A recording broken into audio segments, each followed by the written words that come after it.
Hi, I want to talk about KI. I want to talk about what KI is, what KI isn't. And I also want to compare KI to other modalities using actually two basic models that we use in KI, the model of an iceberg and the model of three dimensions with the frozen fear.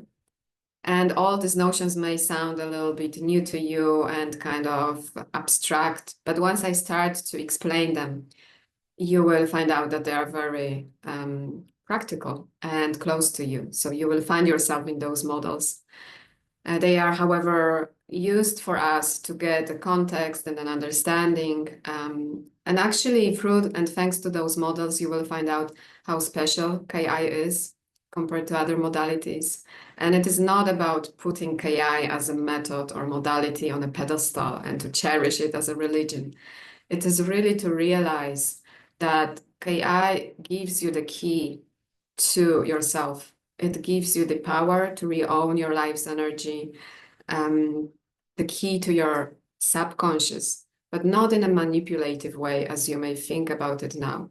It is really connecting what is unconscious with what is conscious, and through creating that connection, which is happening on the energetical level, we are regaining the life's energy that is trapped in our body.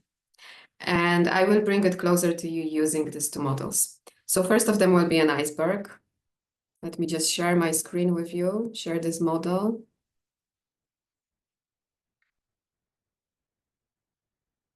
Yes, I think you can see it now. Yeah. So what you can see on this picture is an iceberg. It's an image of an iceberg. And what you can at the first sight gather from that image, which you may already know about an iceberg, is that this part is above the water. And this part is visible to the eye.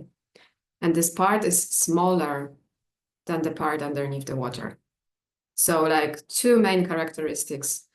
You can see it, it's visible, and it's smaller. And the other part underneath the water is not visible, right? And it's bigger. When you look at the entire iceberg, you see that it is a bigger part of the iceberg, but you cannot see it with your eye when you look above the water. And it is the same with us. What we can see in our lives above the water are some type of what we may call problems, issues, something that we are aware of in our lives, something that is limiting us in our life.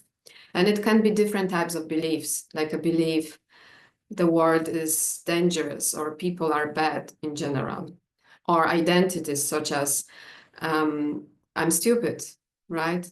Or addictions, different types of addictions, shadows, both shadows when I'm envying unconsciously someone, their big energy, where I'm seeing that person, she is kind of triggering me because of these characteristics that she or he embodies.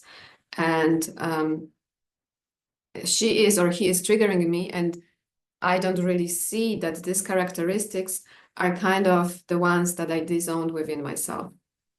Or the shadow can be also a person that I'm looking down on, yes? So I think that they are worse than me. They have some characteristics that I also disowned within myself that I don't like a lot, yes? So these are two types of shadow.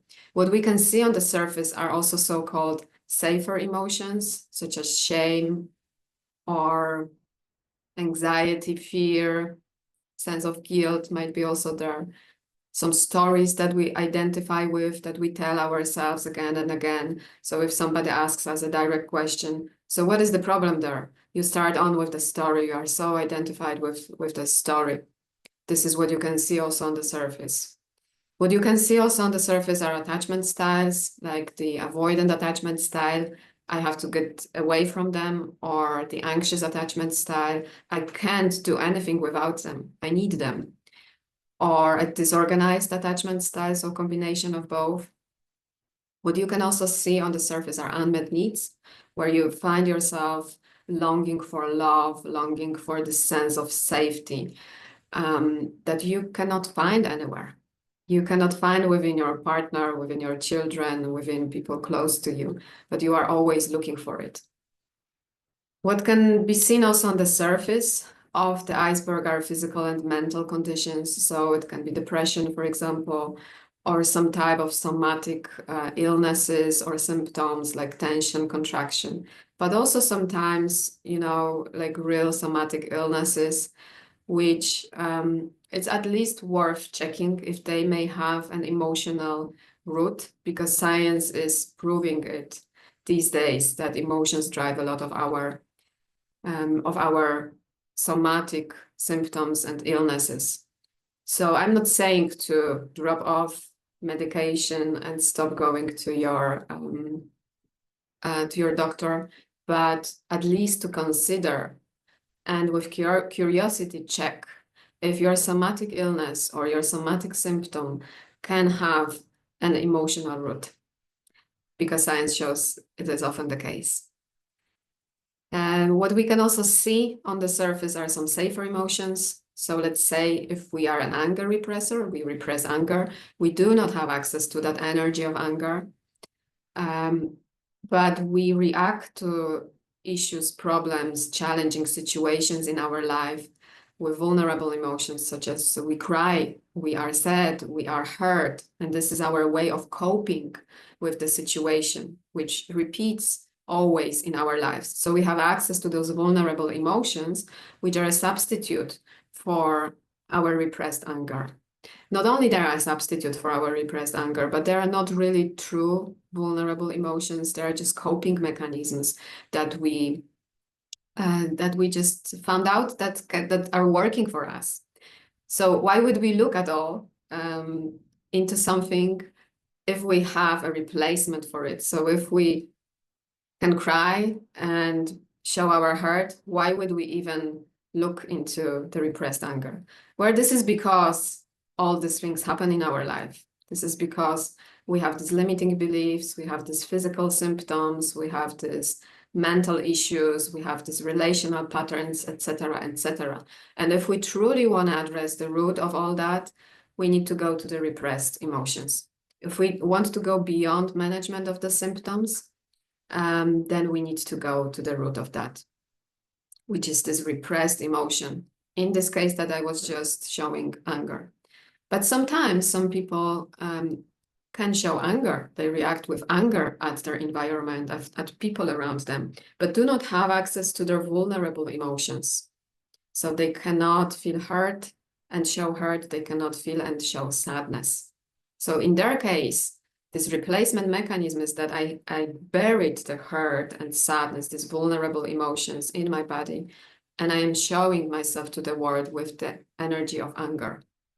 So that would be a safer emotion for those people, because we repress main two types of emotions, anger and hurt and sadness. Sometimes we may have a combination also that we repress anger and hurt. However, in this duet, if I may call it that way, we always have a leading emotion that we repress. So often if we repress both anger and hurt, the anger is the dominant emotion that we repress, whereas hurt may be also in repression, but it's underneath that anger. So we have anger, or the combination of anger and hurt, and then hurt and sadness. And we also repress fear. So the way how it all happened is that when we are small, we saw in our environment that when we were reacting, let's say with anger, we were either punished or anger was not modeled in our family life at all. So we learned that anger is something bad, and that when we express this anger, we are not receiving love and safety, emotional safety and approval. So our basic emotional needs were not met when we were expressing anger, or hurt and sadness for hurt and sadness repressors. So we had to learn, in order to get love and safety, that we have to repress the anger. And we repressed anger with fear. So fear was the energy that kept us from expressing anger. And with time, this pattern was repeated and kind of solidified, so that after some years, it is a kept, buried, frozen energy in our body, kept by frozen fear, kept in the contractions, kept in the pain in our bodies. And through the symptoms, not only these, but for example, these, we have access to these buried emotions. So buried fear, frozen fear, we call it, and buried anger or hurt and sadness. So, yes. And if we look underneath the water now, this bigger part of the iceberg, what is really driving all these symptoms that I described before is the repression mechanism, is the emotional repression. It is not only a repressed emotion. I want to stress it because it's a lifelong repression mechanism, which kept and keeps certain emotions in repression, and it is kept by the frozen fear. So when you sometimes come across modalities, sometimes somatic modalities, where somebody manipulates your body and you get like a release of some energy, this is not addressing the emotional repression mechanism. It is a mechanism that was built over many years and solidified over many years.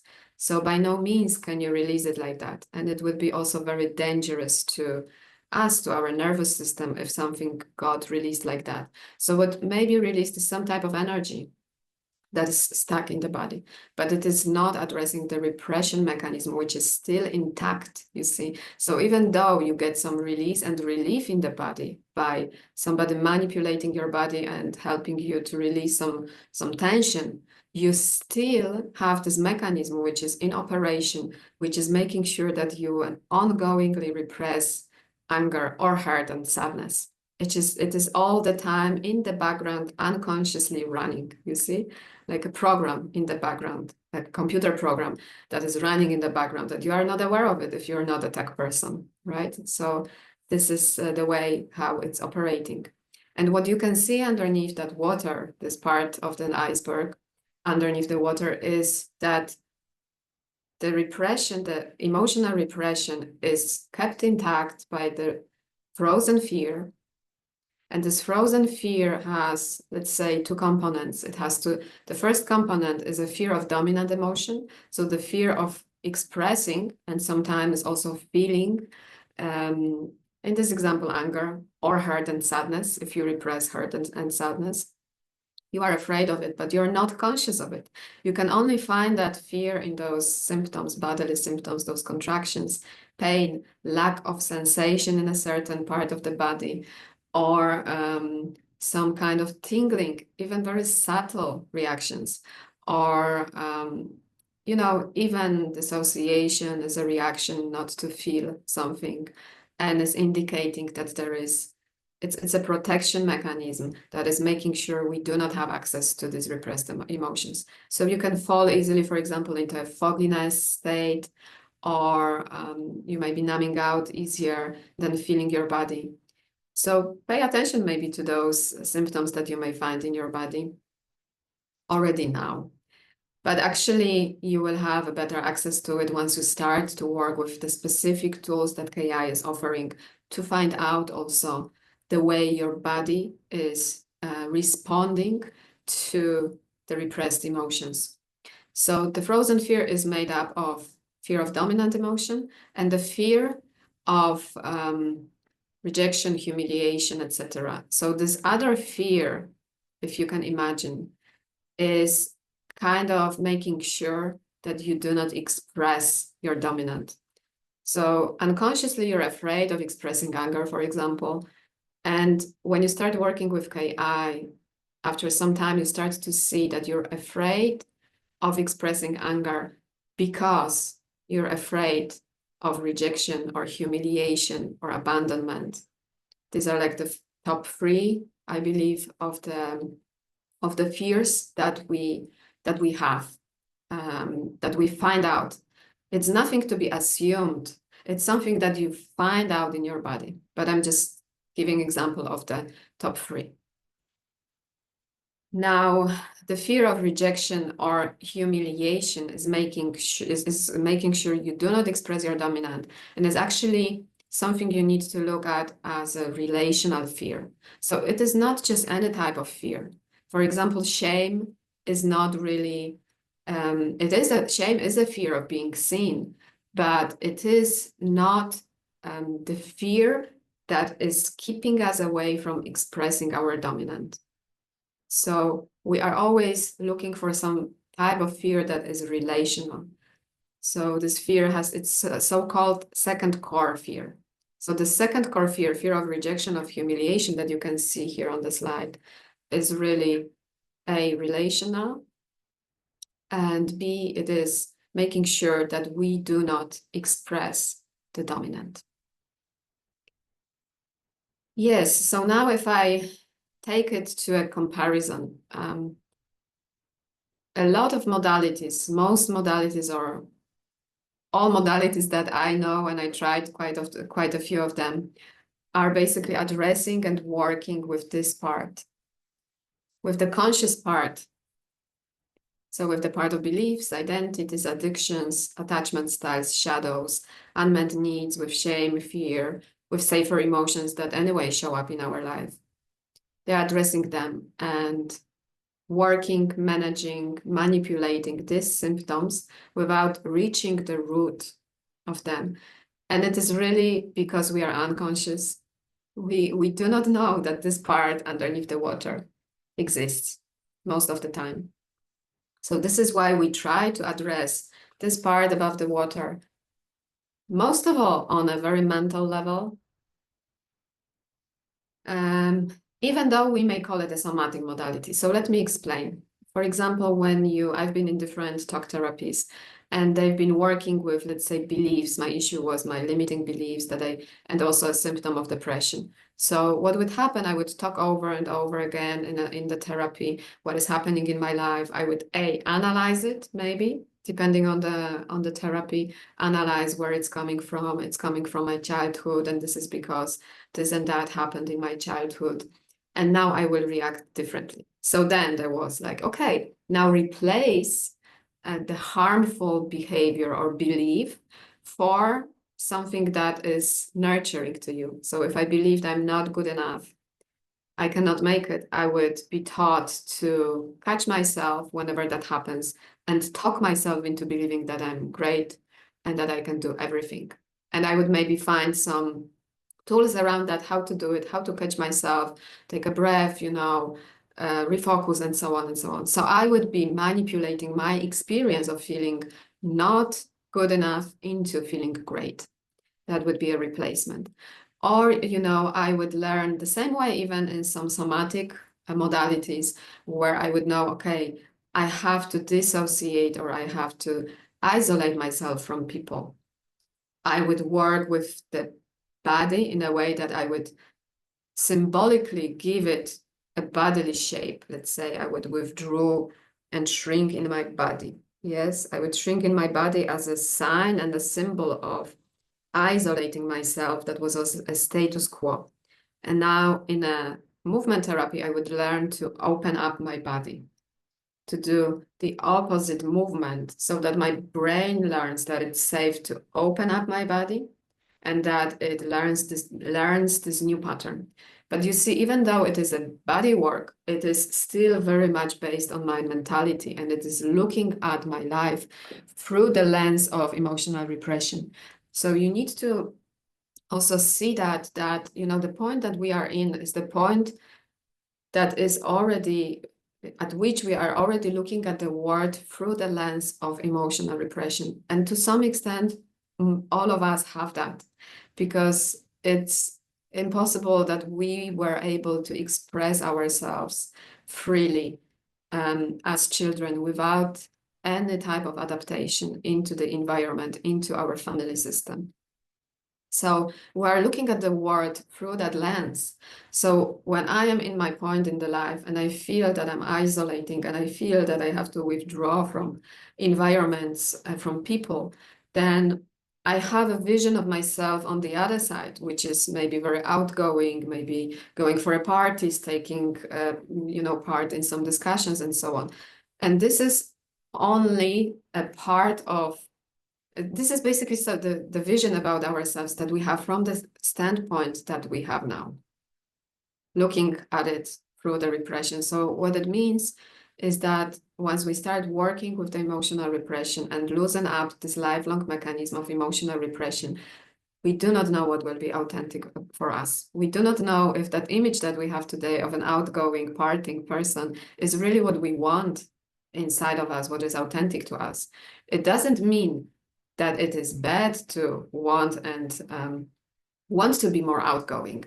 It is just to realize that this vision we have about ourselves is coming also from the emotional repression. So it is not an authentic and it is not an authentic vision about ourselves that we may have, because we are impacted by the emotional repression. Hence, we cannot really foresee from the standpoint that we are right now at, we cannot foresee how we will be authentically behaving.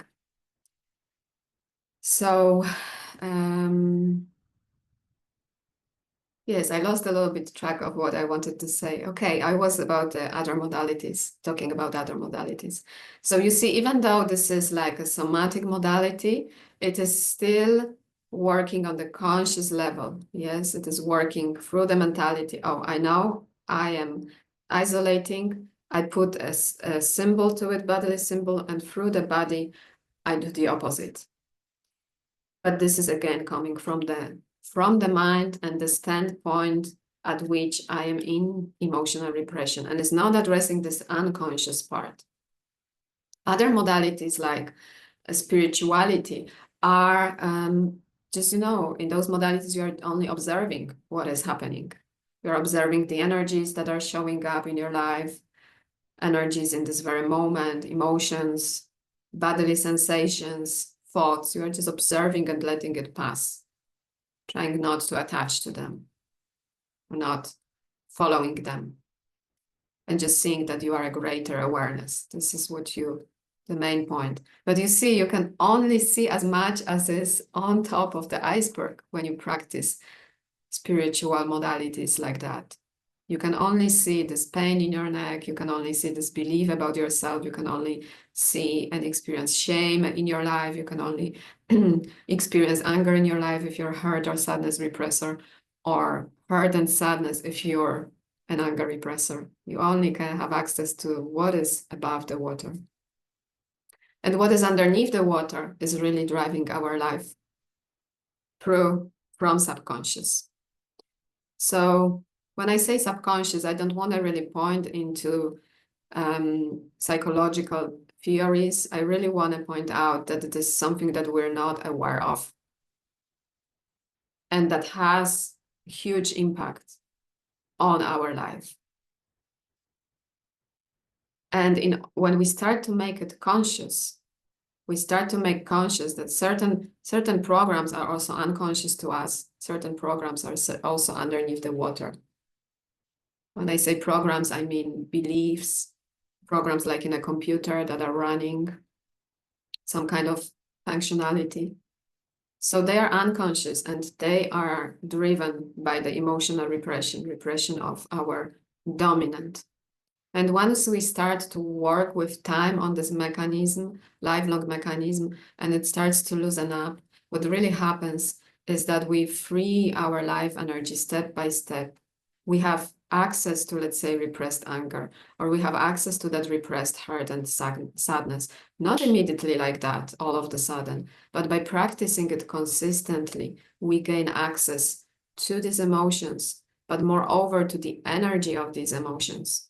So what I mean by energy of the emotion, for example, with repressed anger, what is connected also is your sexuality, femininity, masculinity, is joy, is enthusiasm, is passion for life, is this life force that is in us, that is trapped in our bodies because we repressed anger. Yes, it's as if some part of my body was just paralyzed. Let's say my left hand is paralyzed, and I can only move my body on the right part of my body.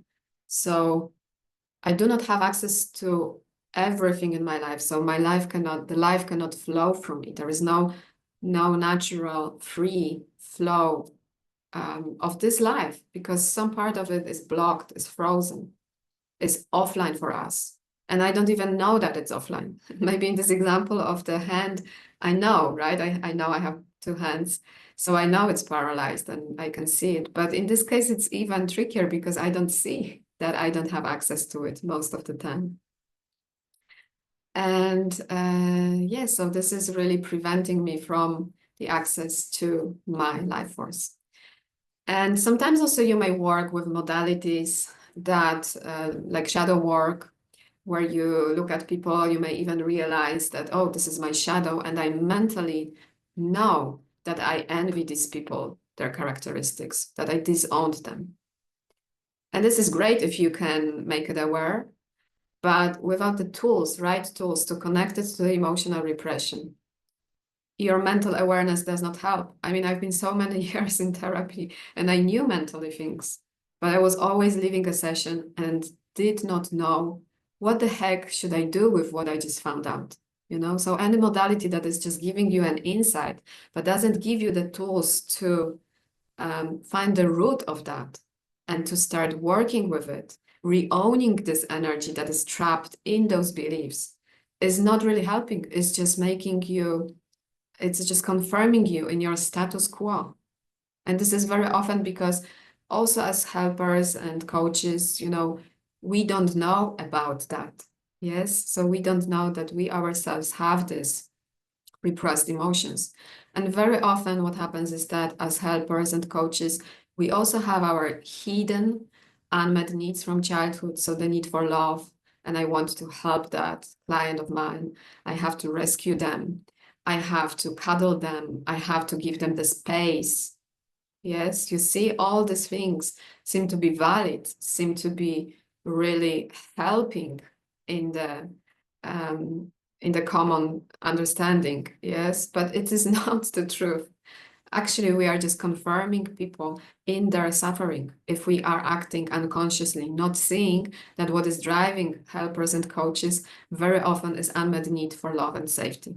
So I'm getting your love as a client through keeping you coming over and over to my sessions, to my healing modality. Yes. And I feel good after that. Until I realize that I have myself issues, that I have myself, I feel drained after a session. I feel stressed after the session. And I start to see that it's not really helping the person, that the person is coming over and over and over again. And now no changes are happening. So this is the cool thing about KI, is that you work in the framework is based on a mentorship. So you're a mentee and the person, let's say me, is a mentor. And I teach you the tools. I meet you where you are in your life and help you to find this connection between what is conscious and what is unconscious and how to work with it. And with the skill and capacity that you have at this very moment, you start the work. So what is not happening is that you don't get a release like that of your lifelong repressed emotion, and you are just don't know what to do with it. This is not happening. What is happening instead is that you are consistently working with the tools, you get the skills, and a mentor is helping you with that, and your capacity to meet the frozen energies in your body is growing. So you're not doing it once, you are doing it like, taking a shower every day, right? It's like you do it consistently every day. And the capacity of your nervous system is expanding to meet those energies in your body. And you do it to the extent that you have capacity for it. And there are also some tools that are making sure for yourself that you are within that frame of capacity, that you grow, but at a pace grow, just to use it and visualize it maybe a little bit, but you grow the ability and capacity of your nervous system, but it is happening at the safe pace. And you need a mentor because at the beginning, there will be a lot of sabotaging programs that you will come across. And without having someone who will point you towards it, you will just fall into it and you will stop and drop KI because this, and this. happens, and you can be only really sure about it, that if it happens while you are using KI, this is most probably what happened in your life in the past, in different life situations, maybe using other modalities. The only difference is that KI is really giving you the tool to see that through and to incorporate it into your work. So yes, this is a mentorship. You learn the skills. What I do not do as a mentor, or any other KI mentor doesn't do. We do not manipulate like your energy. We do not help you to get a big release and then you don't know what to do with it. And we don't leave you in the unconscious.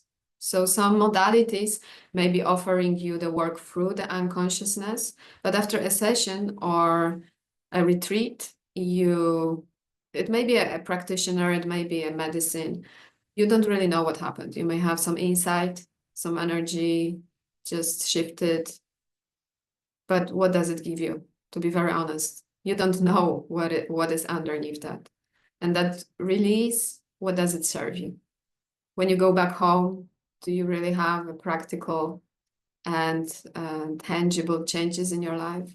Or are you just feeding yourself through the next insight and the next insight and the next healer who will move your energy because they see more than you can see, they can move more than you can see, they have this big energy that you know, this sacred energy that they can impact you with. But when you go home to your normal environment, you see that this is just maybe running for 5 days, 2 weeks, but it is not changing your life in practical terms. Yes, so KI is making sure that you are conscious also of what is happening. That is why you are working at your own pace and you are working within your own capacity. And the mentor, yes, the mentor is in a way directing you towards where you don't want to go. Yeah. So is helping you to integrate those very patterns that you don't want to look at. For example, attachment style. For example, the unmet need for love and safety. But it is you who is working on this dense energy that is your body. Yeah, material dense energy that is your body. Not, again, manipulating your body, touching, but through using certain tools, certain prompts to check what is buried in your body and to transmute that lifelong energy in your body. I think I covered most of that. I will also use, if I find it, I will stop sharing for now this model and we'll show you the other one if I find it. Yeah. The other model is a model of 3 dimensions. And here, yes, I will also talk about, you know, the difference between the 3 dimensions. So it's a lot of detail on this, on the slide. Yeah. Sorry, I wasn't sure if you can see it. Okay, now. So it has 3 dimensions: first dimension, second dimension, and third dimension. As you see, it's packed with a lot of text, but I will just summarize it. So the first dimension is where you work with the shadow, with the chronic pain, with the trigger, with the addiction, with the depression. So maybe that sounds familiar already. That was what we saw on the top of the iceberg. And here you are working with the modalities where you are just observing, resting as awareness, passively observing what is happening in your awareness. So thoughts, for example, are coming in and passing by. I have a sensation in my body. Okay, I'm not my body. So different meditation techniques as well. Top of the iceberg, not really helping to go to the root of all of that, right? Because these thoughts will be passing by and passing by. Yeah, you may regulate your nervous system during a retreat. You may feel You have access to unconditional love because we mix up the energies with people in the retreat, and we all love each other, and it is all happening in the safe environment. And then you go back to reality, to your work, to your family, and all of those thoughts and reactions and behaviors and pains are coming back very, very soon. So you buy another ticket for another retreat, and you hope this time it's going to cure me. This time I will be maybe enlightened. And then I will have no problems whatsoever in my life. Yes, that is what I believe, that by observing all these thoughts and the amount of them passing by and me detaching from them and me seeing that I'm a bigger awareness, that I will be just happy. So this is this first dimension. Okay.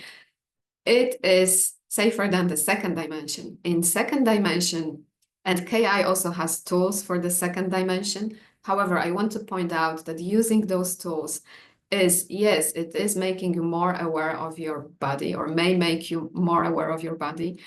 And sometimes we use these tools as a help for going into repression work, when we just connect the mind body, create that connection, and take that into the repression work. But these tools without repression work are not making sure that you are having lifelong changes in your life. And what I say by changes in your life is that your suffering continues. So just realizing and having an insight and understanding and connecting mind-body experience is not making sure that your suffering ends. Yes.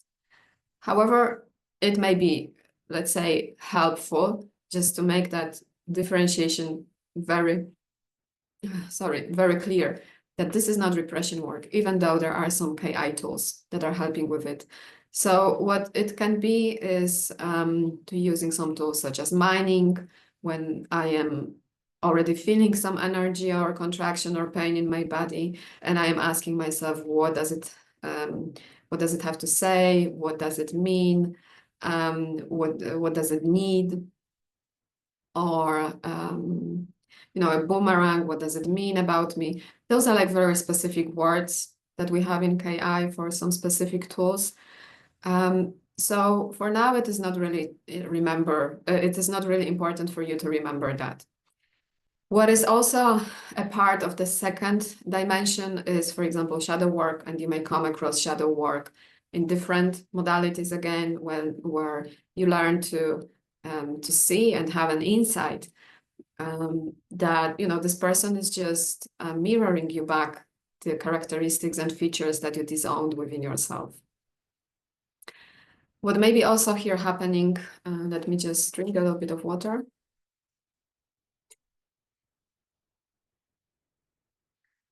Other modalities that I'm thinking about for the second dimension are related to some bodily somatic work, where you may release some energies, where you may be even working like in a group environment, and something released in your body, and it's like an old, for example, anger that was stuck somewhere there, or you may not even, most of the time you don't know what happened, but something released, and these energies are mingled together, intermingled. And no, actually, let me say that would be a first dimension, because you would just see some energy release, but you wouldn't have an insight as to what that is. So this is in the first dimension. What may be also happening, that you may see, oh, I worked in this workshop and I got into my subconscious, as I may think, and some energy just released.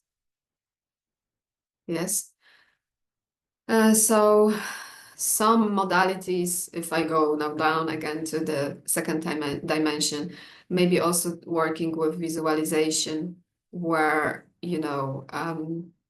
I'm just feeling into my body, and instead of asking what my body needs, I may get some image of that. What may be also the case for some modalities is that I put attention to my body, concentrate or focus on my body, and let my body move. And for example, I give my body a certain problem. So let's say I had a time in my life when after a breakup, and there were a lot of energies in my body, and I couldn't, tell what that was. I didn't know what I feel. I didn't have access to it.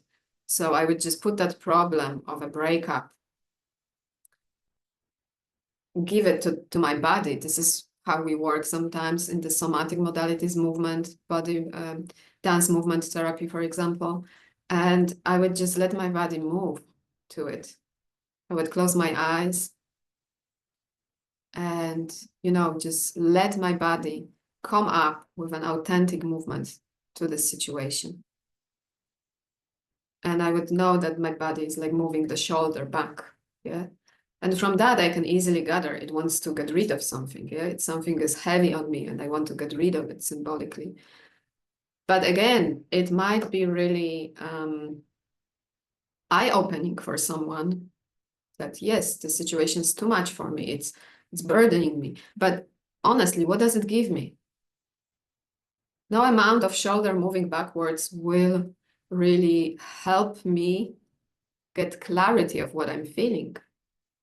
And I don't have clarity of what I'm feeling because I don't have access to something. Something is missing in my experience, life experience. So I don't know. I A, don't know that it exists, and B, don't have access to it. So I'm trying to work with the tools that I can, that, are available to me, but they are not giving me access to those missing parts, to this missing part. So I'm just managing it on the surface, you see, and trying to change my experience through working with different tools. And I want to change it and shape it in a way that I want it right now with my emotional repression. So you see, if I don't go to the root, I will be just putting a layer over layer over layer over layer. And the same thing that is driving it from underneath will be still, operating. You see, so for example, with this example of shrinking, isolating myself and opening up. Okay, so here I shrink and there is repression mechanism working underneath the water in an iceberg, working as a root of all that suffering. I'm shrinking, this is causing it. And now above the water, I want to change and open up. But this mechanism is still operating underneath the water, you see. So by just replacing this with that, nothing is changing. This is not addressed. And this is the emotional repression.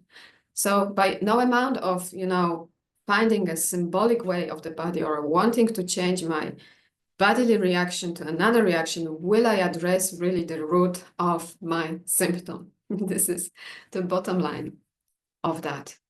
And the third dimension, so this dimension, second dimension is is safer than the third one. And I really get so, so excited about it because if we just all knew about it, if we knew about it, so much of the industry would probably go bankrupt because you wouldn't go to the healer A, B, C, D, you wouldn't try this and that medicine. You would just go straight down to the very root of your symptoms, of your suffering, let's call it that way, yes? And you would just immediately start there. And you would just, expand your capacity and your skill set and step by step, deprogram yourself. And I want to point out when I say deprogram, also the very thing that we want to, let's say, change something or get rid of our experience is also coming from the emotional repression. So just on the side, make that point, I want to make that point is that emotional repression is not our enemy. It's not something that we need to get rid of to be free, to be safe. This is our energy. It is freaking our energy trapped in our bodies. Yeah. So we regain access to that energy. And if we all knew that, that so many symptoms are driven by emotional repression, so we would save so much money. We wouldn't go to all these healers and practitioners and people and spend thousands of zloty or thousands of zloty or USD or euros. Yes. So here I get really excited about it because this is what you can find in the third dimension. So in the repression work, where you start to work with KI tools. And there are many tools. I don't want to now discuss all these tools because you need to start the work and applying them to step by step also get clarity and step by step get capacity of how you work with that. But just to tell you, this is how it may look like, is that we start with something that is on the top of an iceberg.